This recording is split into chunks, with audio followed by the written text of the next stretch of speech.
नमस्कार बच्चों, आप कैसे हैं। चलिए, क्या निराश हुआ जाए पाठ का आज हम प्रश्न उत्तर करेंगे। लेखक ने स्वीकार किया है कि लोगों ने उन्हें भी धोखा दिया है, फिर भी वह निराश नहीं है। आपके विचार में इस बात का क्या कारण हो सकता है। आप अपने विचार भी लिख सकते हैं और इसके बारे में मैं आपको बताती हूँ इस प्रश्न का उत्तर। लेखक ने अपने व्यक्तिगत अनुभवों का वर्णन करते हुए कहा है कि उसने धोखा भी खाया है। लेखक ने अपना व्यक्तिगत अनुभव से वर्णन करते हुए कहा है कि उसने धोखा भी खाया है, परंतु बहुत कम जगहों पर। धोखा उनको मिला है लेकिन बहुत कम जगहों पर विश्वासघात हुआ है उनके साथ। उनका मानना है कि अगर वे इन धोखों को याद रखेंगे तो उसके लिए किसी का भी विश्वास करना बेहद कष्टकारी होगा। अगर केवल उस धोखों को याद किया जाए तो क्या किसी पर आदमी विश्वास कर सकता है। तो बहुत दूसरों पर विश्वास करना क्या हो जाएगा, बेहद कष्टकारी हो जाएगा। लेखक जीवन के प्रति आशावादी दृष्टिकोण रखने वाला व्यक्ति है। वो पॉजिटिव है, सकारात्मक सोच रखने वाला व्यक्ति है। लेखक टिकट बाबू द्वारा बचे हुए पैसे देना यह विश्वास दिलाती है कि समाज में मानवता, प्रेम, आपसी सहयोग समाप्त नहीं हो सकते, कभी भी समाप्त नहीं हो सकते। आपसी प्रेम, सहयोग, मानवता। अगला प्रश्न है, समाचार पत्रों, पत्रिकाओं और टेलीविज़न पर आपने ऐसी अनेक घटनाएं देखी सुनी होगी जिसमें लोगों ने बिना किसी लालच के दूसरे की सहायता की हो या ईमानदारी से काम किया हो। ऐसे समाचार तथा लेख एकत्रित करें और कम से कम 2 घटनाओं पर अपनी टिप्पणी लिखें। तो आपने सही में बहुत ऐसे समाचार ऐसे लोगों से हम सुनते हैं, अपने आस पड़ोस में देखते हैं, गांव घरों में देखते हैं कि बिना लोभ लालच के कुछ लोग ऐसे होते हैं जो लोगों के लिए काम करते हैं, समाज के लिए काम करते हैं। तो ऐसे लोगों का आप क्या करेंगे, कम से कम 2 लोगों का लेख एकत्रित करेंगे और लिखेंगे निश्चित रूप से। अगला प्रश्न है, लेखक ने अपने जीवन की 2 घटनाओं में रेलवे के टिकट बाबू और बस कंडक्टर की अच्छाई और ईमानदारी की बात बताई। इस पाठ में आपने पढ़ा है। आप भी अपने या अपने किसी परिचित के साथ हुई किसी घटना के बारे में बताइए जिसमें किसी ने बिना किसी स्वार्थ के भलाई, ईमानदारी और अच्छाई से कार्य किया हो। ऐसे हमारे दोस्तों से, मित्रों से हम सुनते हैं कि फलां आदमी ने हमें इस तरह से हमारी मुसीबत से हमको मदद किया है, इस तरह से बचाया है। तो ऐसी घटनाओं के बारे में भी आप जिक्र करें और दोस्तों से इसके बारे में ज़रूर बताएं, या आपके साथ अगर इस तरह का घटना घटा है तो आप लोगों को बताएं। इससे क्या होगा, अच्छाई के बारे में लोगों का विश्वास बढ़ेगा। अच्छाई के बारे में, ईमानदारी, अच्छाई, प्रेम, निस्वार्थ भाव से किसी की भलाई लोग करेंगे। आगे बढ़ते हैं। पर्दाफाश। पर्दाफाश में दोषों का पर्दाफाश करना कब बुरा रूप ले सकता है।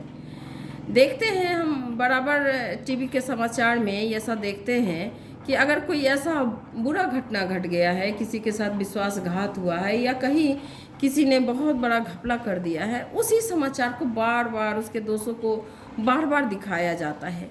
तो उससे क्या होता है, क्या बुरा रूप ले सकता है। वो आदमी, किसी आदमी के बारे में, किसी बुराई और अच्छाई हर व्यक्ति में होता है, लेकिन किसी के बुराई को ही केवल बताया जाए तो क्या वो आदमी कभी भी अच्छा बनना चाहेगा, नहीं बनेगा।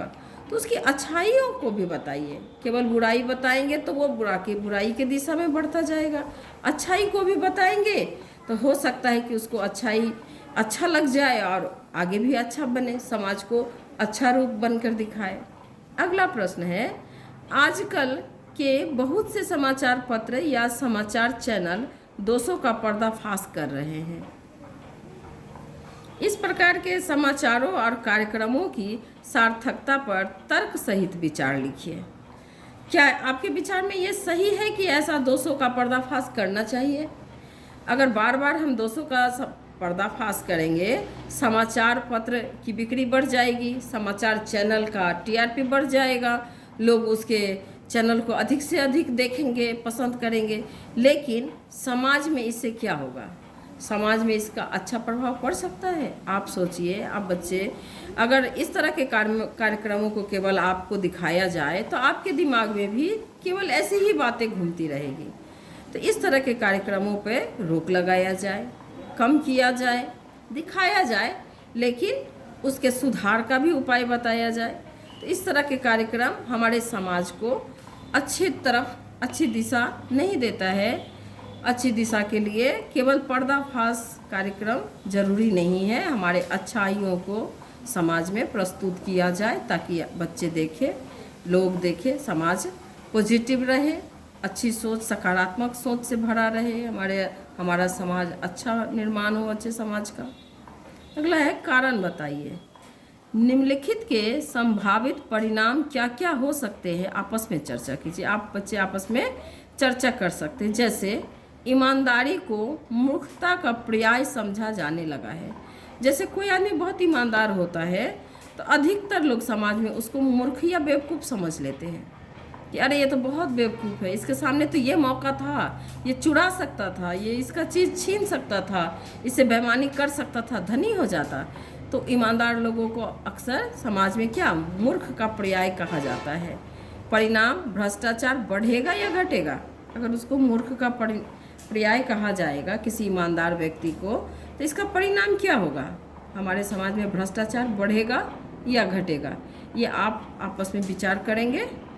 जैसे पहला, सच्चाई केवल भीरू और बेबस लोगों के हिस्से पड़ी है। ऐसा बात है? सच्चाई केवल भीरू और बेबस लोगों के हिस्से पड़ी है? नहीं। आप इस पर विचार कीजिए। इस पंक्ति पर, झूठ और फरेब का रोजगार करने वाला फल फूल रहे हैं। ऐसा थोड़ा देर क्षणिक लगता है कि झूठ बोलने वाला क्या हो रहा है, फल फूल रहा है, लेकिन उसका अंत अच्छा होता है। आप भी देखते हैं, आप अपने घर में माता पिता से, दादा दादी से इसके बारे में जानिए। हर आदमी दोषी अधिक दिख रहा है, गुणी कम। क्या सही बात है कि हर आदमी दोषी है और गुणी कम है? गुण क्या कम पड़ गया है समाज में? केवल दोष ही दोष है? तो दोष दिख जाता है, गुण भी दिखता है पर कम दिखाई देता है। लेकिन इस पर आप विचार करिए और अपने विचार लिखिए।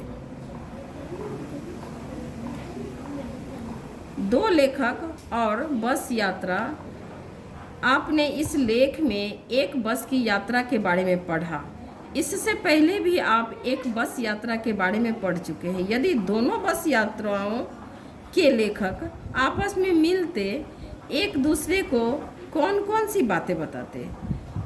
अपनी कल्पना से उनकी बातचीत लिखिए। इस पुस्तक में हमने दो लेखक की बस यात्रा पढ़ी है और दोनों लेखक के बारे में विचार, दोनों लेखक क्या आपस में विचार करते हैं, इसके बारे में भी दिया है कि आप अपने मन से अपनी आप कल्पना कीजिए कि दोनों लेखक आपस में क्या बातचीत करेंगे।